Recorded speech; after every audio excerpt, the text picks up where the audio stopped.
We did not smell like women anymore. We smelled like war.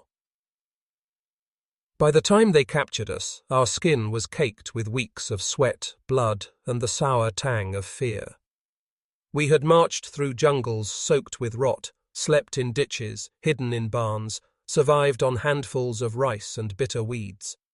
Our hair was matted, our uniforms stiff with grime, our hands cracked and raw. There were moments when I thought I no longer had a face beneath the filth, only a mask of dirt and exhaustion. When the Americans separated us from the men, we expected humiliation.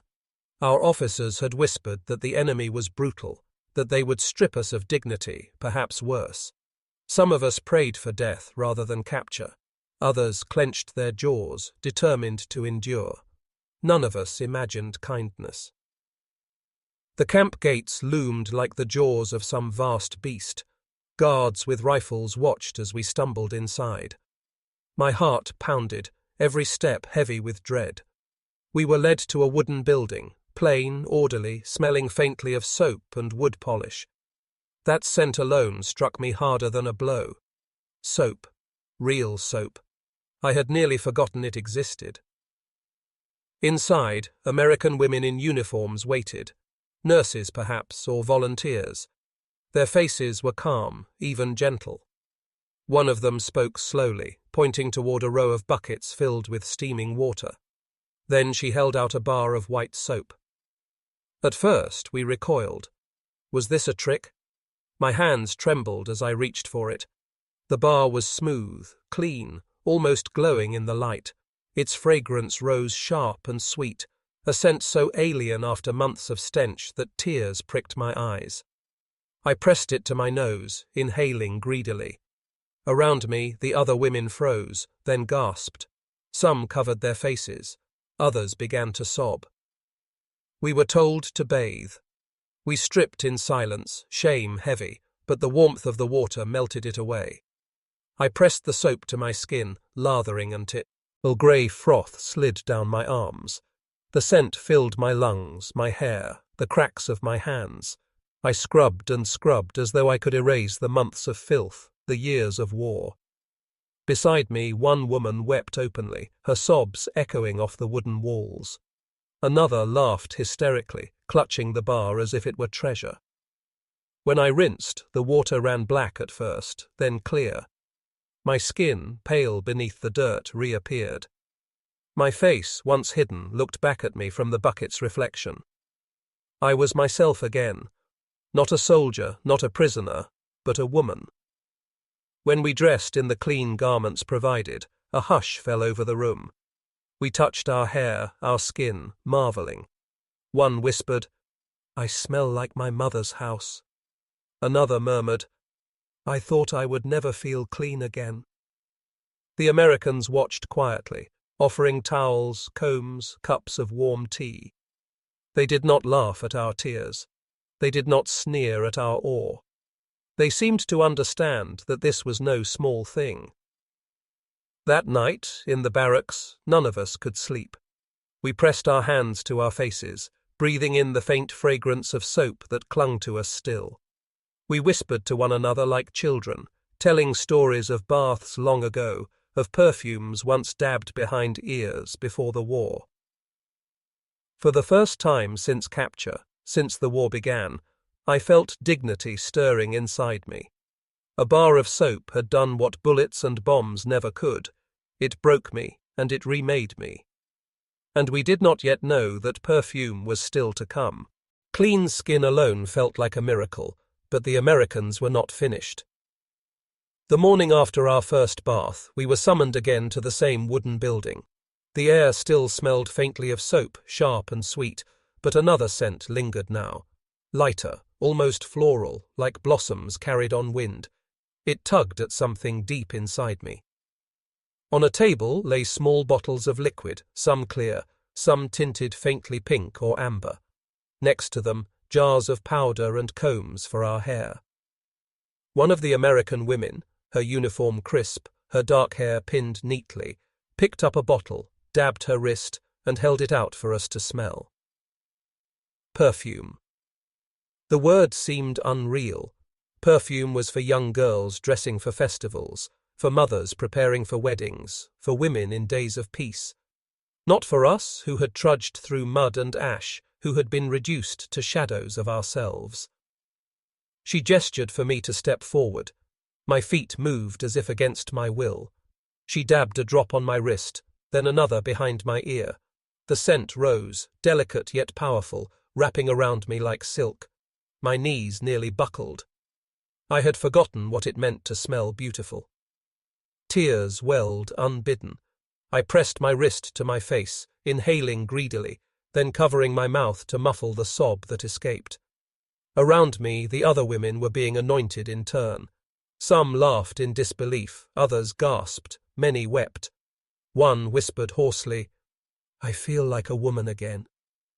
Another clutched the bottle as though it were a relic, her hands trembling so badly the American gently guided it back. Soon the room was thick with fragrance, lavender, rose, citrus, vanilla. Each bottle seemed to unlock a different memory. I smelled my grandmother's garden, the blossoms that fell like rain in spring. I smelled the powder my mother used on festival mornings. I smelled youth, innocence, a world lost to fire and steel. We looked at one, another, and saw not soldiers, not prisoners, but women. Our hair combed, our skin clean, our necks scented. For the first time in years, we smiled without bitterness. The Americans seemed to sense the weight of the moment. They did not mock our tears. One woman offered us small cloth sachets filled with lavender, saying slowly in English, "For you. Sleep well." I clutched mine to my chest like treasure. That night, the barracks glowed with whispers. We lay in our bunks inhaling the sachets, dabbing our wrists with perfume still lingering. Some laughed through their tears, others sang softly, lullabies not heard since childhood. Mika, the youngest among us, whispered, "I thought I was dead inside, but when I smelled the perfume, I remembered who I was." Her voice broke. None of us answered. We all felt the same. The shock was not only in the gift itself, but in what it meant. To the Americans, soap and perfume were ordinary, almost trivial. To us, they were dignity, identity, life. We had been treated as expendable, as tools of war. Here, in the hands of our enemy, we were reminded that we were human. It was unbearable and beautiful all at once. I fell asleep with the lavender sachet pressed to my chest, tears wetting my pillow.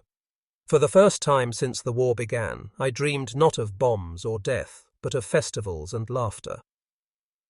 Perfume had broken me, but it had also restored me. Days passed, but the perfume never left us. Even as it faded from our skin, its memory clung stronger than the scent itself. Soap had cleaned our bodies, but perfume had done something deeper. It had cleansed our spirits. Each morning, when we caught the faint fragrance on our sleeves or hair, we smiled shyly at one another. "You smell like spring," Mika whispered once, blushing. "And you smell like festival day," I replied, both of us laughing softly. Laughter had been absent from our lives for years, and the sound startled us. The Americans treated the gesture lightly. To them, perfume was ordinary, something women dabbed on before work or Sunday service. They could not understand how deeply it shattered us. But perhaps they sensed it, for they never withheld it. Each week they allowed us to bathe, to comb our hair, to anoint ourselves with fragrance. Slowly we began to walk differently. Shoulders straightened, steps lightened. We were still prisoners, watched by guards, but we carried ourselves with dignity again. We were not shadows anymore. The men in nearby barracks noticed. "You smell like flowers," one muttered through the fence, half in awe, half in envy. Some laughed bitterly, others looked away. But even they could not deny the transformation in us. At night, we spoke of what it meant. Yumi, older than most of us, said, "They gave us back what war took, the right to be women." Her voice trembled, but her eyes shone. None of us disagreed. Letters came from Germany, from Japan, tales of starvation, filth, despair. We realized then how rare our gift was. While others still clawed for scraps, we washed our hair with soap, pressed perfume to our necks, and remembered who we were. Guilt pricked, but gratitude overwhelmed it. When the war ended, rumors of repatriation filled us with dread. Return meant hunger, ruins, loss. Here we had found warmth, dignity, and moments of joy. Some whispered of staying, of begging the Americans to let us remain. "If I go back," Mika confessed one night, "I will lose this scent forever. I cannot bear it." On our last day in camp, before transport, the American women handed us each a small parcel. Inside mine lay a bar of soap and a tiny vial of perfume. My hands shook as I held them. Tears blurred my vision. They had given us food, safety, work. But this was mercy beyond measure. Back in Japan, the world was grey again. Cities burned, homes collapsed, hunger clawed. The soap and perfume became my treasures, used sparingly, drops at a time. Whenever despair grew too heavy, I uncorked the vial and inhaled. The fragrance carried me back across the ocean, to that wooden barrack, to American women smiling gently, to the moment I remembered I was alive. Years passed, the vial emptied, the soap worn to a sliver, yet the memory remained. Even now, as an old woman, I close my eyes and smell it still. Lavender, rose, citrus, vanilla. The fragrance of mercy. The war had stripped us of everything. But in America, the enemy gave us back something priceless. Dignity. Soap washed away our shame. Perfume restored our humanity. That is why we wept.